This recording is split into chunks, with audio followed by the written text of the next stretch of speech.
Hi everyone, welcome to week 7 in Financial Crimes 1. This is Professor Denaway.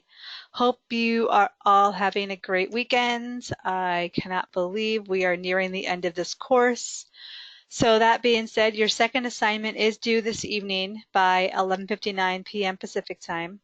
If you have not already asked me for an extension, you must be sure you get your assignment uploaded by that time, otherwise you will incur a late penalty. If you find that you have not asked for an extension and you still aren't going to be able to get your assignment in, please email me so we can at least discuss what the options are. You will still incur a late penalty, but it's best to just be in touch with me. That being said, your final assignment is due 2 weeks from today, which is September 2nd.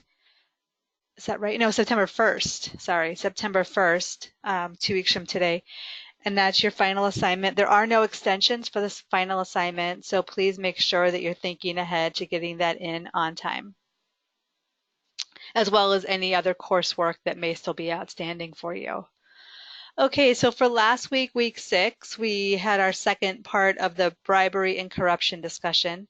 So if we look at the learning objectives for last week, by this point, you should now be able to critique the criticisms of Peter Schroth against the UN Convention Against Corruption in his article. And then also you should be able to evaluate the combined effectiveness of the UN Convention Against Corruption and other international agreements on corruption and financial crimes. So hopefully after last week, you feel good about that. There were 3 videos that Dr. Monroe had posted for you to take a look at. They are right here, week 6, video 1, 2, 3. And then there were 2 readings. We had the termites in the Convention Against Corruption attachment, and then the UN Convention Against Corruption. So hopefully for last week, you've been able to review the 2 readings and watch the 3 videos. This week, we will be turning to look at research skills. So if we look at the objectives for this week,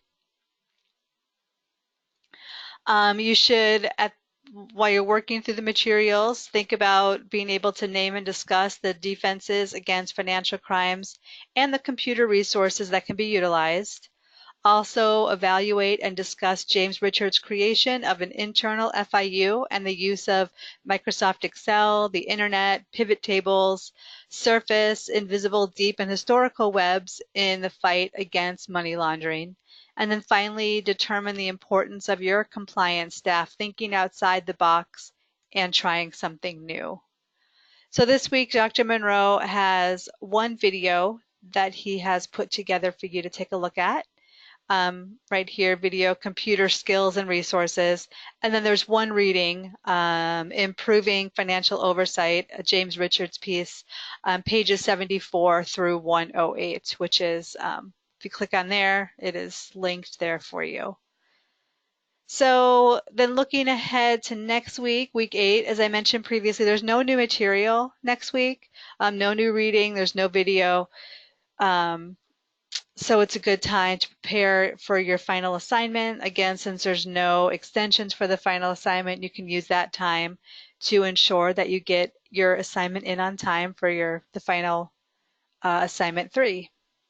So this week, just to recap, you want to post in the discussion forum. Again, the usual, your initial post by Wednesday evening, your follow-ups by Sunday. You want to do the reading, watch the one video, and then optional office hours are with me this week, Tuesday, 6 o'clock p.m. Pacific time, if you want to stop in. And then again, final assignment due in 2 weeks, September 1st, the usual time by 11:59 p.m. Pacific. And then that's it. That'll bring us to the end. So if you need me for anything, please email me this week. If I don't hear from you, I will be posting my next video next weekend, which will be for the 8th and final week of the course. I still can't believe it. All right, I hope you all have a great rest of your weekend and a great week.